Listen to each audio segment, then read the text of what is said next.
Good evening, everyone, or rather, good morning in some places, good afternoon in some places too. Hi, Bolaji, can you hear us? Can you hear me? Yes, we can. Wonderful, wonderful to have you on the call. Thank you. Let me just pull up a bit of I think some of your works on the screen, so the guys who are here, I think get some level of inspiration as well. So thanks to our first official external guest. Mostly you'll see, I think our team members joining in here. We have Melinda, which is nice to have you here on the call, Melinda. So, Balaji, I'm actually going through some of your works. You can see my screen, right? I'm gonna share Yeah, a few sure. of your works. You can talk about them for the next few minutes. We'll wait for the others, and then I'll leave the session completely to you, so you can take over from there. So, I have some Sure. of your works on the screen, so please feel free to talk about them. What was your style? What was your approach? Okay.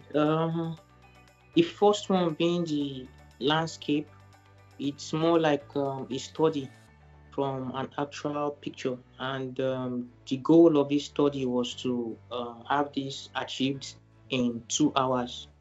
So I set a limit time of 2 hours for myself to, be able to create something that is actually readable within that time limit. So I try to just make decisions really, really fast.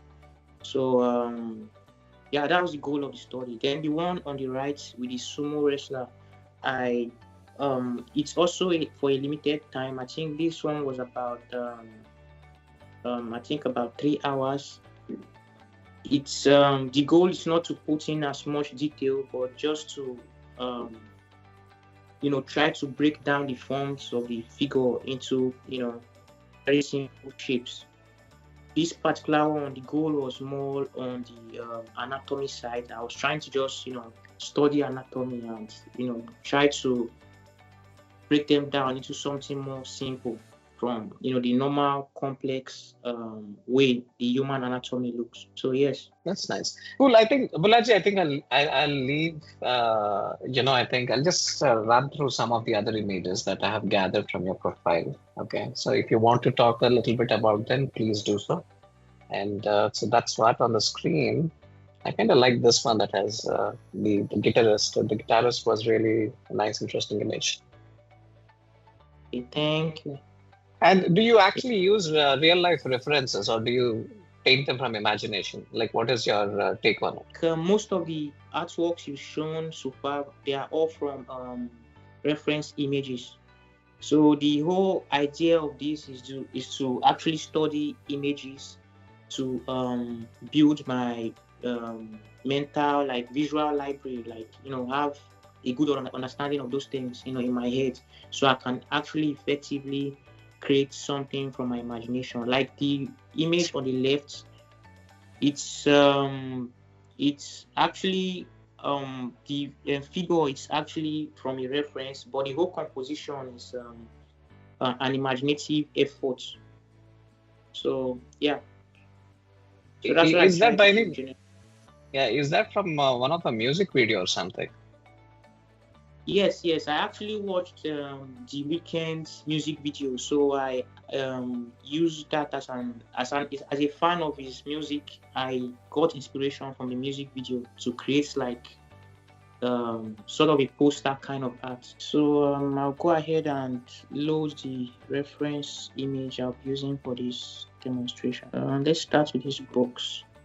Just something really, really simple. So the idea of this demonstration is to just show how I achieve my painting using basic shapes, apparently.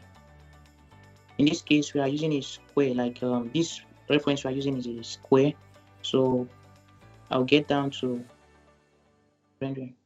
Balaji, that's a Procreate So tool, right? yes, Okay. Procreate. I'm using Procreate. Yeah, the technique and fundamental will remain the same in any other tool as well, correct? Yes, exactly. It's actually the same. You can actually achieve this in Photoshop, Krita, whatever software you're using.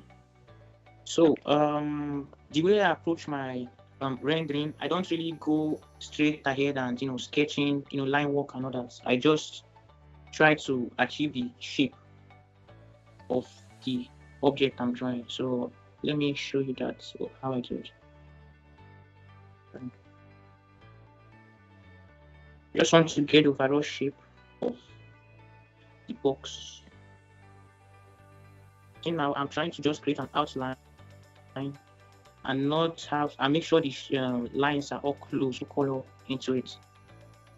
So I'll just drag the color and put into it. If you're using Photoshop, you can easily use the paint bucket too and fill in the color.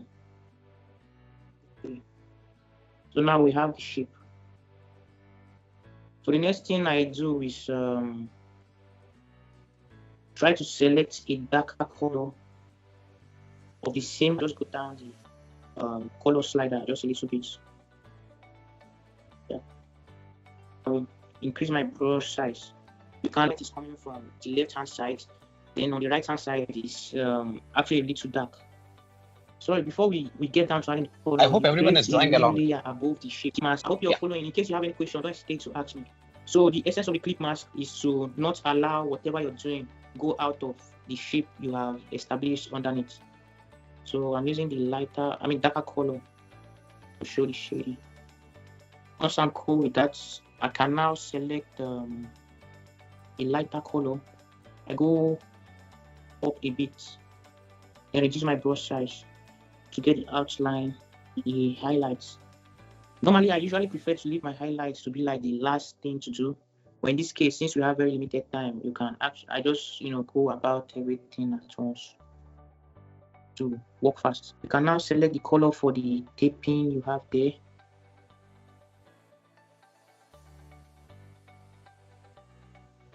Basically, this rendering doesn't, since this is just a sketch, it doesn't have to be perfect at this point. You don't need to zoom into it and going into details like you normally would. So you just try to avoid to zoom closely into it. You avoid because the more you zoom closely, you'll be tempted to go into so much details, and that wastes time a lot. Also bear in mind that this style of shading, so I'll just try to establish this shape of this bottle.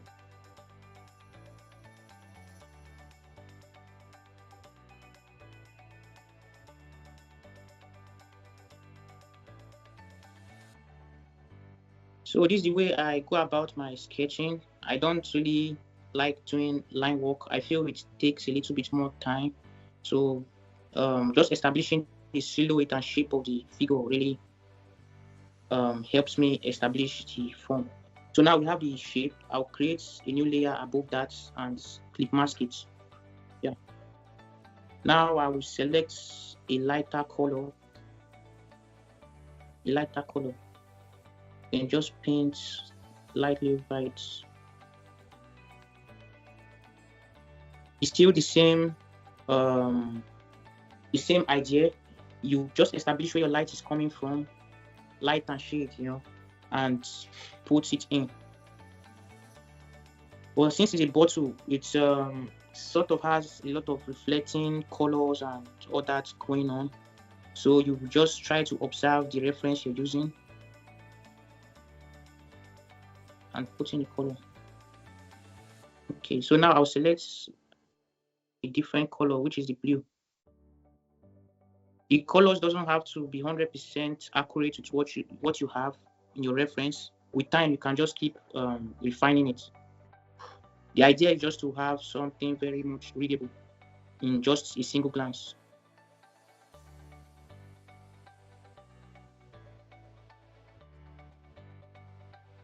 Okay. Now let me select for the cover. While I'm painting, if you have any question, don't hesitate to ask me. You don't take any question. Hey, Bolaji, you hear me? Yes, I can hear you. I have a question. Okay. Why do we stylize the shapes and all that? Like we can just follow the reference images and all that, even when we are making some personal paintings and all that. Why do we stylize the shapes and all that? It looks good, definitely, but why do we do that? Okay. What I usually tell people is that you first need to know the rules before you can break them. You understand me? Like when you're doing a study, maybe you're starting out, doing studies, you should try to follow what you're saying in the reference, like almost 100%. Then when you now have a very good understanding of that, and now you're trying to develop your own style, you can now break those rules. Like maybe you might see the way the eye is shaped, or decide to do it a certain way. But while you're doing this, you still have the basic knowledge of how it actually works in reality as a guiding principle while you're doing this. So it's more like it's more like my own personal handwriting. That's the way I see it. But in order for me to do this, I must have already studied how it is in reality. So me just doing this is it's just a style thing. Just like how when you're watching an animated movie, you see different art styles and all that. That's just the way it is. I hope that makes. I think style can also be represented as an expression. I think it's a way you communicate, right? I think language. Everyone has a different way of speaking, so I think this is the best way of communicating, and I think an emotion and a story. Yeah. Exactly. I think that perfectly puts it. Like it's like personal expression. How we all see things differently. So this is just how I'm able to interpret it. And when you have your own style, wherever they see your work, it's very easy to notice and point it out from the bunch. And also one other advice I always give upcoming artists: don't just go straight into trying to have an art style. First of all, take your time to study things, how they really are, like understand the basic things in arts. Then your art style will come to you naturally. You want to say something? No, I was saying like it also creates an identity of an individual, which you rightly put it as. So that's correct, yeah. Exactly. Thank you so much for that one.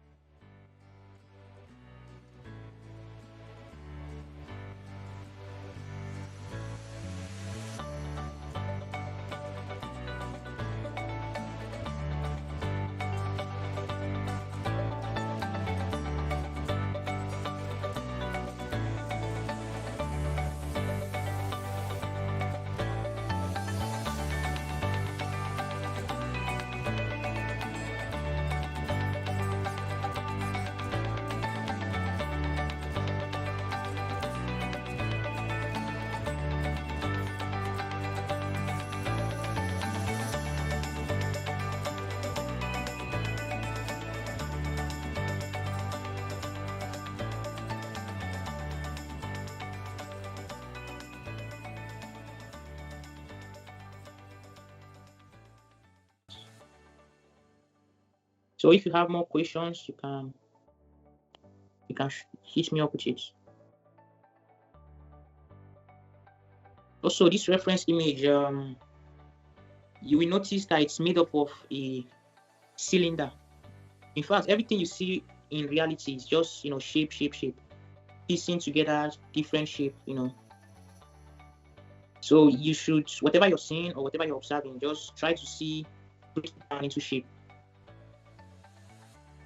Just try to break it down into shape. That's the way I do things. So let me go ahead and sketch out the shape. I'll start with the cylinder, then add the other parts. Bolaji, as you're drawing, I think painting it there. So I just have a couple of questions. Like, how's the creative scene in Nigeria, by the way? How are things, for artists in Nigeria? Okay. I would personally say it's still growing.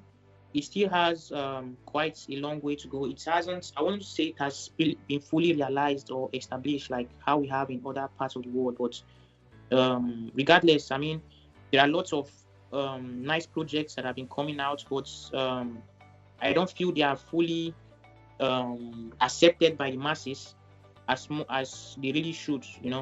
People are still trying to wrap their head around digital arts as a whole. So the little work us as an artist are trying to do is to, educate people to understand this as a career, and also the younger generation coming. Because most people, when you tell them you're an artist, they sort of look down on the career, and they don't really take it serious. They see it more as an hobby. So yeah, the art scene in Nigeria is still pretty much growing, but good things are still coming out of it. But just hoping for the best. Yeah. I think there are quite a lot of good artists. I mean, like yourself that I've come across on LinkedIn. There's some brilliant artists, even in 3D. I think animation. I've seen some very good artists and animators of late. So that's actually a good sign. That's really nice. Yeah, thank you. So I'm adding the tiny little bits of to the shape, the cylinder shape. Just like in character design, so there's what they call silhouettes. When you put like a shadowy figure on a plain background and it's easily readable, that's what they call silhouette. So that's the same logic I'm using to render this. Just get the shape, then I can go in to start adding the little details. So that's why you see in character design, when you see some of your favorite characters, they even just seeing their shape from a far distance, you can really tell, hey, this is Mickey Mouse, hey, this is Spider-Man, this is Batman, you understand? So it's very important. So I just go to a darker shade. Oh, first of all, I create a new layer, just like I said, for new layer above it, clip mask. You can also find that in Photoshop and other software. It's a very useful thing. I really use it a lot.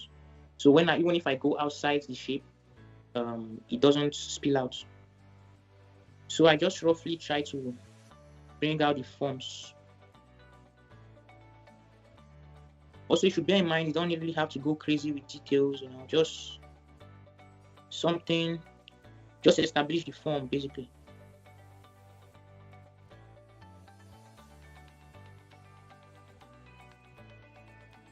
Also, I know people always ask a lot about brushes, but most times I just use default brushes I find on this app. Like this brush I'm using is a default brush in Procreate. Although brushes actually makes your work faster sometimes, to get some certain texture to your work and all that. But basically, just find whatever works best for you. What might work for me might not work for the next person. So just the more you work, just find something that's the workflow that makes your work easy.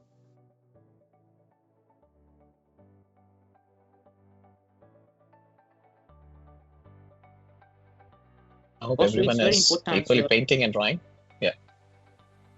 Sorry, please go Also, I always say it's important to be able to put out an idea, in a very limited time, because some art directors don't really give you the liberty to, take hours and hours to render something. But when you understand these little things, you can easily just convey your idea just by doing some quick sketches, just by doing quick sketches like this. So when maybe they approve whatever you have, you can now maybe start adding details and adding extra things. So this exercise, doing things with a very limited time actually helps you to take decisions very fast, and it makes your workflow more organized. So let's say maybe you start limiting yourself to maybe 2 hours to maybe finish a painting. Then the more you get better at that, you might just say, okay, reduce it to, let's say, 1 hour, then 30 minutes. Then just see how whatever you come up with in that short time.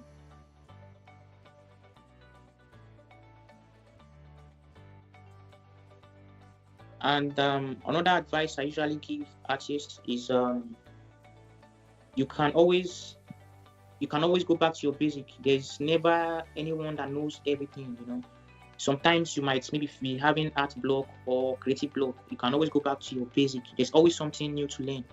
So no matter your level, whether you're a beginner or a professional, you can always go back to your basic and get better.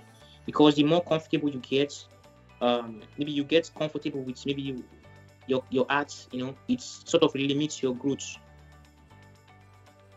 Always be willing to grow, just update your skill.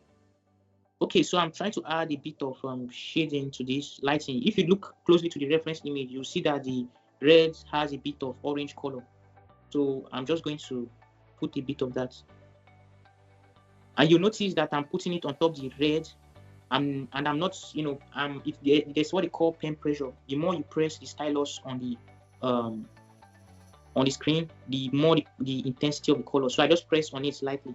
And okay, like if I zoom now, you will notice the color I have behind is mixing with the one I'm just adding. So I can now go ahead and use my color dropper tool to select the color I just mixed.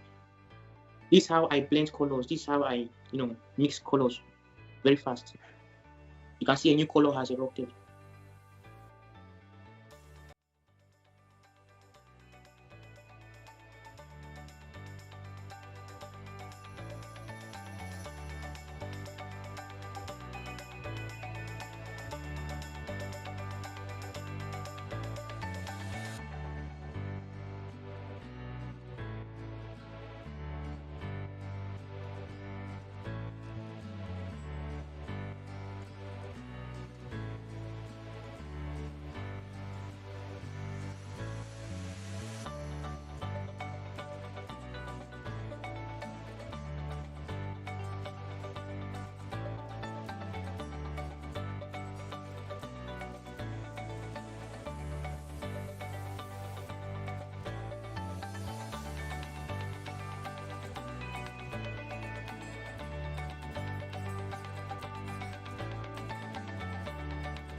So the next thing is kettle. So yeah, guys, in case you have more question, I'm still here.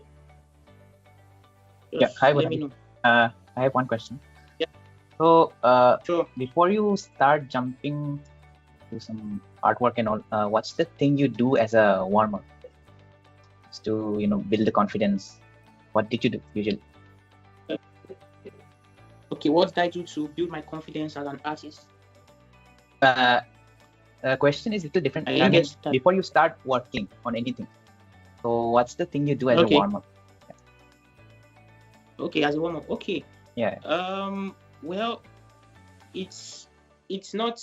Most times I just like when I first started, I actually started as a colorist. Like I color other people's sketches. Just to improve on my colors. So I did a lot of that to get better until I was confident in my skill.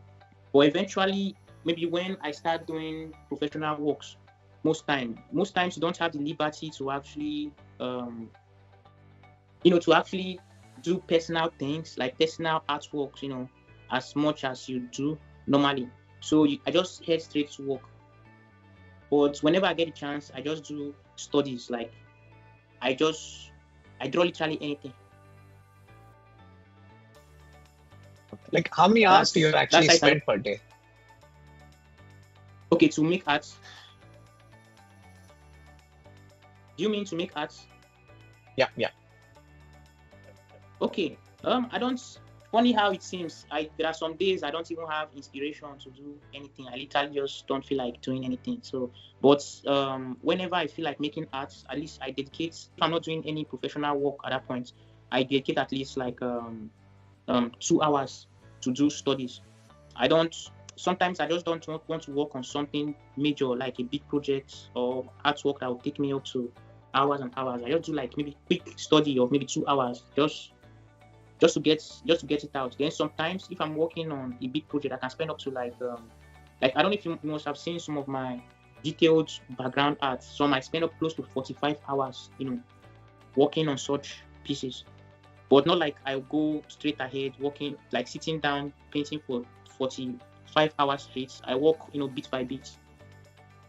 So yeah, so some days I don't do anything. Some days sometimes I work almost all day. But what I always tell creatives is that create time to, rest and, just rest, because if you don't take care of yourself or your health or you're working constantly, you definitely break down and it's not what you want.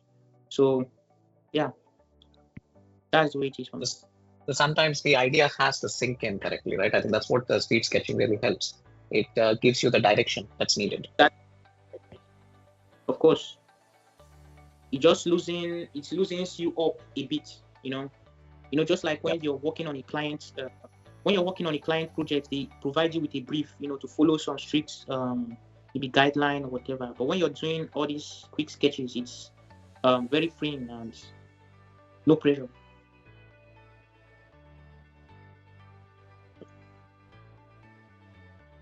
Yeah. So I'm still trying to get the shape of the kettle.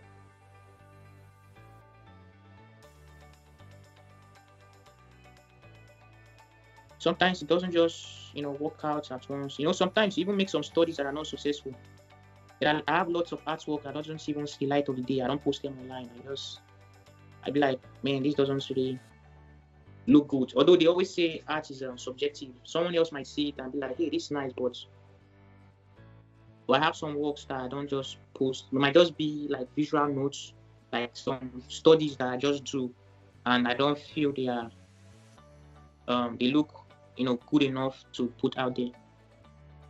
Although on the flip side, I try to tell young artists to this is a bit off point, but I try to tell young artists that are putting their work out there, online, to focus less on social media validation. I mean, it's very easy to fall into that. If maybe you post a work and it just gets like maybe 2 likes, you'll be like, man, this art's successful. But you have to understand that social media is not always the indication for your skill or how good you are. So sometimes just let go of that. Just create art because you want to create art, not because of maybe you want to go viral or you want thousands of likes. Just keep creating, and obviously with time, people will notice what you're doing, and you get your own audience. That's an interesting point that you bring to the discussion. Like, I think of late, most of the content is only driven by social media responses. And sometimes that kind of the artist feels validated because the more likes they get, they feel like, okay, fine, this is a better art. So, but I think, as you rightly say, the art has to be defined from within. But don't you think it also draws a bit of a delusion that, I think where an artist feels that, they have learned everything, and the scope of learning further kind of diminishes. Exactly. And I think that really affects a lot of artists creatively. When maybe what you're doing, it's getting a lot of traction. Maybe you're fortunate or lucky enough to get a lot of traction. You just feel like, hey, I know everything, I'm good enough. And you just notice this person's art is still the same as it was 10 years ago. There's no growth like really happening, It's not like I have anything against modern arts, like modern traditional arts, where you see people just maybe exhibit a white canvas and call it a masterpiece. It's of course it's subjective, but modern art nowadays, or someone can just display a banana, and be like, hey, this is art, But if we're actually being realistic, it's just a banana. You get me? So what I just try to say is that just keep striving and don't let all the accolades or whatever you're getting on social media get to you. Just keep striving for growth and don't limit yourself. Nobody knows it all. It's a wonderful piece of advice. Yeah.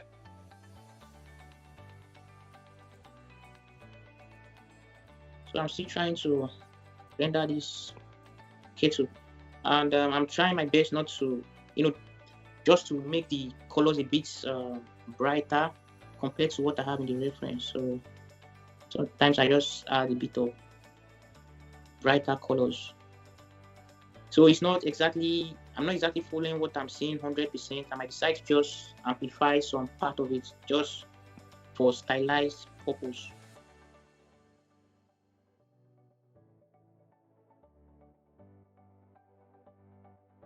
I think somebody recently asked me a question about I think I'm a better artist. I have to be a better artist than the other and so on. Is art a competition? I think that was a question that they vaguely had. Okay. If art is a composition.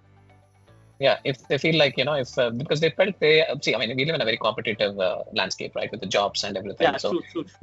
Yeah. So how do you actually, I think, tell them, yeah. Okay, I think, I mean, whether we agree or not, it's, of course, it's a very competitive space, when you see your peers, doing some really lovely work and, you feel left behind, So there's what they call healthy competition, like someone inspires you to actually work harder, not like in a negative way, but to actually inspire somebody. So of course, I think it's very good to encourage that, have healthy competition, like hey, I'm slacking, I need to work hard, to get better. This person is really good at this. See other people's work as a benchmark or as an inspiration to get better. So healthy competition is very important in the industry. People are, in fact, they say the more when you're busy sleeping, someone else is out there working hard. So just see those as a positive feedback, wake up call to actually work on yourself. Healthy competition. Nice.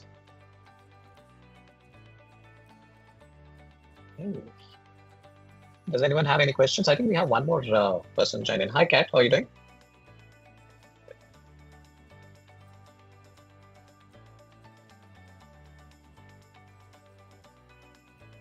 If anyone has a question.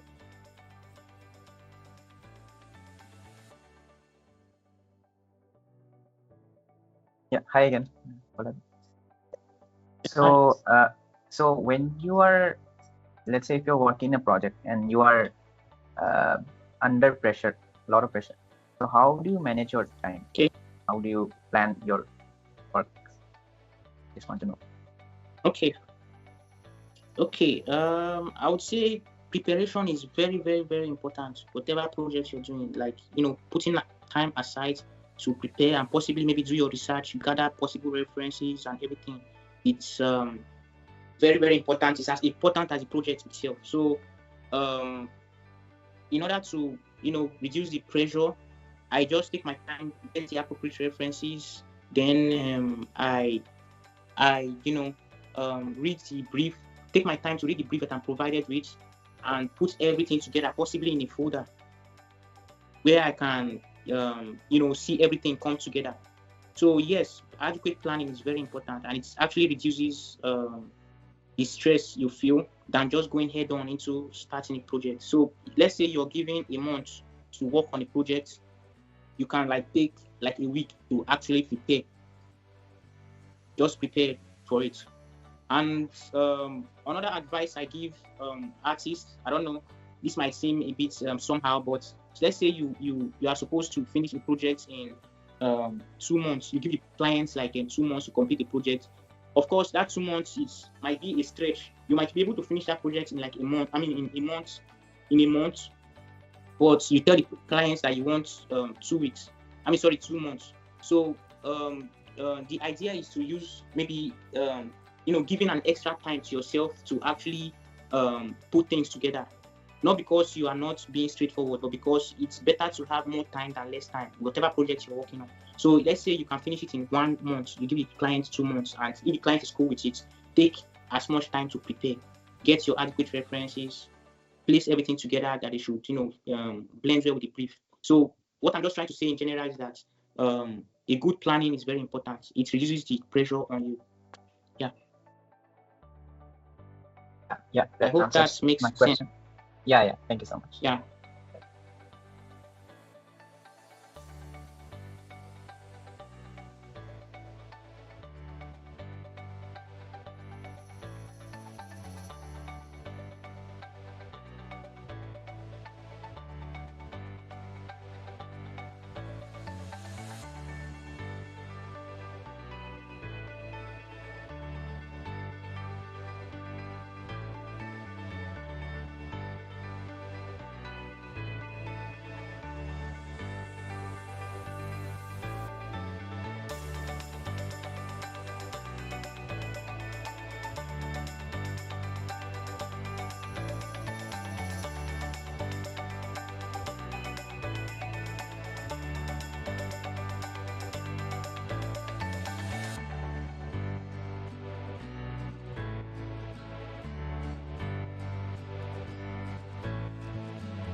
I think we're almost at the end of the session, Bolaji. So I think we can wrap it, I guess. And yeah.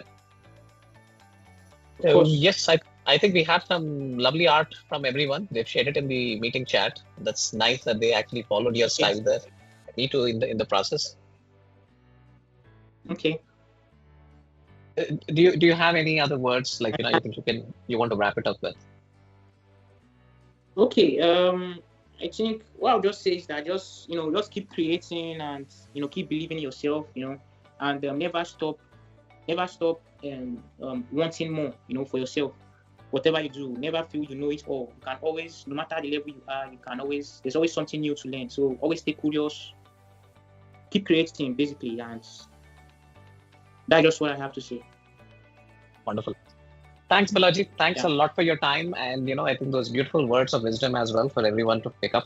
And I think we all enjoyed drawing along with you. And hopefully, I guess we're going to have one session some other time again soon. Yeah, sure. That'll be nice. Thanks for having me. And I really appreciate this. Thank you so much. Have a lovely weekend, guys. Thank you so much, Balaji. Thank you so much, everybody. Thanks, everybody. Thank you, guys. Thanks. Right. Thank you. Thank you. Yeah, all right.